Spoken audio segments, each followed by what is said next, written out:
पहले तो peoples party ने कहा कि हम मैदान खाली नहीं छोड़ेंगे, बाई इलेक्शन में हिस्सा लेंगे। फिर आपने भी कह दिया, और दायरा आप क्योंकि तर्जुमान हैं मरियम नवाज के और नवाज शरीफ के, तो ये माना जाता है कि आप जो कह रहे हैं वो उन्हीं का मौक़िफ़ है। तो अगर आप लोग भी बाई इलेक्शन में हिस्सा ले रहे हैं तो और इस्तीफ़ा भी देने जा रहे हैं जैसे कि आज मरियम नवाज साहिबा ने कहा, तो ये क्या एग्जैक्टली पॉलिसी है? क्या कंफ्यूज हैं आप लोग?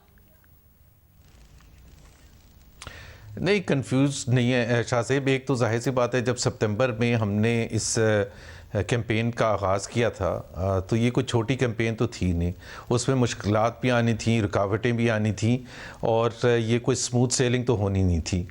और जब 11 जमातें एक साथ बैठती हैं तो उसमें सबको एक प्लेटफॉर्म पर रखना, एक ही पॉलिसी और एक ही स्ट्रेटजी के साथ चलना कोई आसान काम नहीं होता, क्योंकि स्टेक्स डिफरेंट हैं। पीपल्स पार्टी के स्टेक्स डिफरेंट हैं, JUI के डिफरेंट है, PMLN के डिफरेंट है। बावजूद इन डिफरेंसेस की वजह से PDM अभी तक अल्लाह का शुक्र है इंटैक्ट है और चल रहा है। अब जहाँ तक बाई इलेक्शंस का ताल्लुक है, जाहिर सी बात है हमें तो नहीं पता था, क्योंकि ये तो इतने महीनों से बाई इलेक्शंस ऑन होल्ड थे कोविड की वजह से या जिस वजह से भी। अब इलेक्शन कमीशन ने ऐलान किया है। अब उसमें हमारे लिए एक बहुत बड़ी अपॉर्चुनिटी भी है कि इलेक्शंस में हम हिस्सा लें और उन इलेक्शंस में वोट के ज़रिए ये एस्टैब्लिश करने की कोशिश करें कि अवाम किसके साथ खड़े हैं। क्या उन फोर्सेस के साथ खड़े हैं जो PDM के साथ हैं, PTM के प्लेटफॉर्म की तरफ देख रही है, या हुकूमत की तरफ देख रही है। एंड आई थिंक हमें बहुत ज़्यादा उम्मीद है कि हम ये चीज़ 19 फरवरी की शाम को जब इलेक्शन रिजल्ट्स आएंगे तो आप सब महसूस करेंगे कि हमने जो फैसला किया था इलेक्शन में हिस्सा लेने का वो विंडिकेट होता है। नहीं, मगर 19 फरवरी को खाली छोड़ना वैसे भी एक, मतलब 19 फरवरी से पहले यानी आप रिजाइन करने का कोई इरादा नहीं रखते हैं। 19 फरवरी को आप कह रहे हैं कि नतीजे आएंगे बाई इलेक्शन के, यानी उससे पहले आप रिजाइन करने का कोई इरादा नहीं रखते हैं? नहीं, देखिए अभी हमने जो, इससे कोई कॉन्ट्रडिक्शन नहीं है। अभी थोड़े दिन पहले जब बाई इलेक्शन का स्केड्यूल आया भी नहीं था तो PDM की जब लास्ट मीटिंग हुई थी 14 तारीख को, उसके बाद जब मौलाना फजलुर रहमान ने और प्रेस कॉन्फ्रेंस मरियम नवाज साहिबा और बिलावल और दूसरे लीडर्स भी शामिल थे, तो उसमें जो प्लान अनाउंस किया था वो ये था कि 31 जनवरी तक हुकूमत को डेडलाइन दी थी कि आप रिज़ाइन कर दें।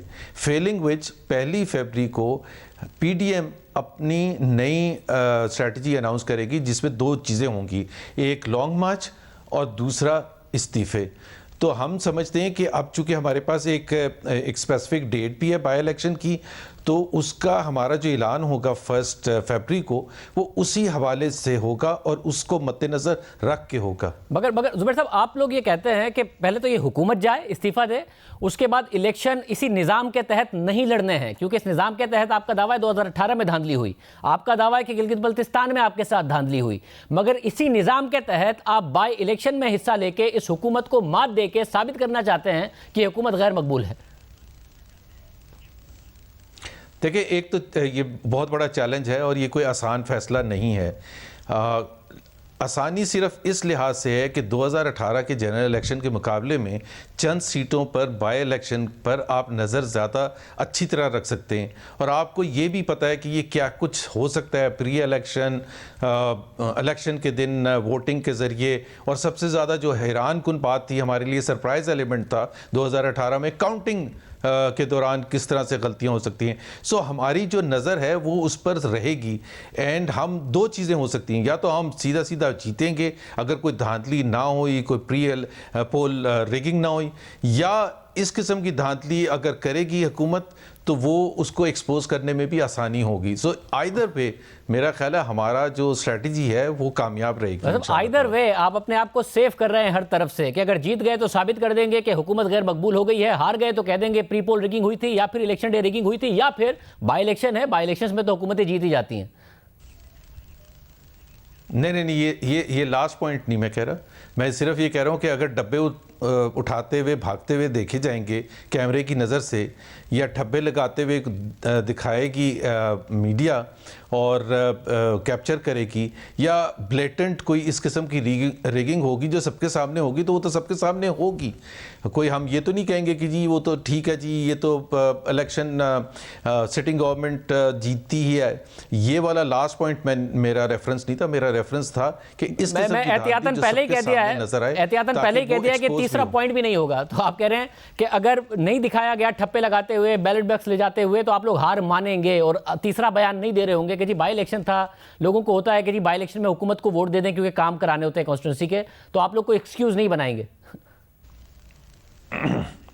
शाद साहब, ये जितनी भी सीटें अगर आप देखें, अगर आप सियालकोट की सीट देखें, अगर आप गुजरावाला की सीट देखें, ये हम सन 85 से नहीं हारे हैं, किसी बाई इलेक्शन में भी नहीं हारे हैं। जब पीपल्स पार्टी की फेडरल हुकूमत थी उधर भी अगर कोई इलेक्शन हुआ तो कभी हम हारे ही नहीं हैं।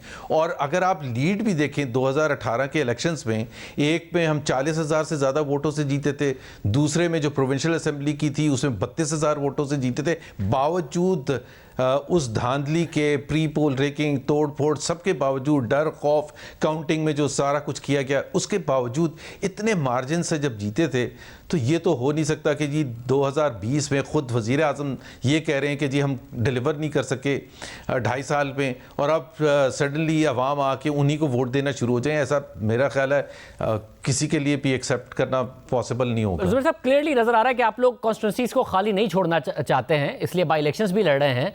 तो जब आप इस्तीफा दे देंगे और वजीर आजम कह चुके हैं कि मैं उन तमाम जगहों पर इलेक्शन करा दूंगा, तो उस वक्त क्या आप कॉन्स्टिट्यूंसीज को खाली छोड़ देंगे? वज़ीर आज़म वैसे ही बात कर रहे हैं जो इलेक्शन से पहले बातें करते थे कि 90 दिन में ये हो जाएगा और 100 दिन में ये हो जाएगा और 1 साल में ये हो जाएगा। ये बिल्कुल वैसे ही बात कर रहे हैं, उनको कुछ नहीं पता होता जब वो ऐलान करते हैं। और अब तो उनकी क्रेडिबिलिटी बिल्कुल शटर हो गई है कि, और वो उन्होंने खुद एक्सेप्ट कर लिया है। 490 सीटें तकरीबन हैं अगर ऑपोजिशन रिज़ाइन करती है। 490 सीटों पर बाई इलेक्शन कराना कोई आसान काम नहीं होता। क्रेडिबिलिटी ख़त्म हो जाएगी। एक पार्लियामेंट्री सिस्टम में ऑपोजिशन अगर बैठे ही ना, तो कैसे पार्लियामेंट्री सिस्टम चल सकता है? जुनेजो साहब की 1985 की पार्टीलेस इलेक्शंस के बाद भी पार्टी फॉर्म की गई, मुस्लिम लीग पार्लियामेंट्री पार्टी, और तब जाके एक ऑपोजिशन और ट्रेजरी बेंचेस में तफरीक हुई और निज़ाम चला। कैसे चल सकता है अगले 2.5 साल अगर कोई ऑपोजिशन ही नहीं होगी? अगर बाई इलेक्शन करवा भी लेते हैं, अगर बिल फर्ज, लेकिन 490 सीटों पर बाई इलेक्शन कराना कोई आसान काम नहीं है। 1 फरवरी को हम अपना लाएअमल ऐलान करेंगे, तो मेरा नहीं ख्याल है कि हमारे लिए कोई ऐसी कन्फ्यूजन की बात है।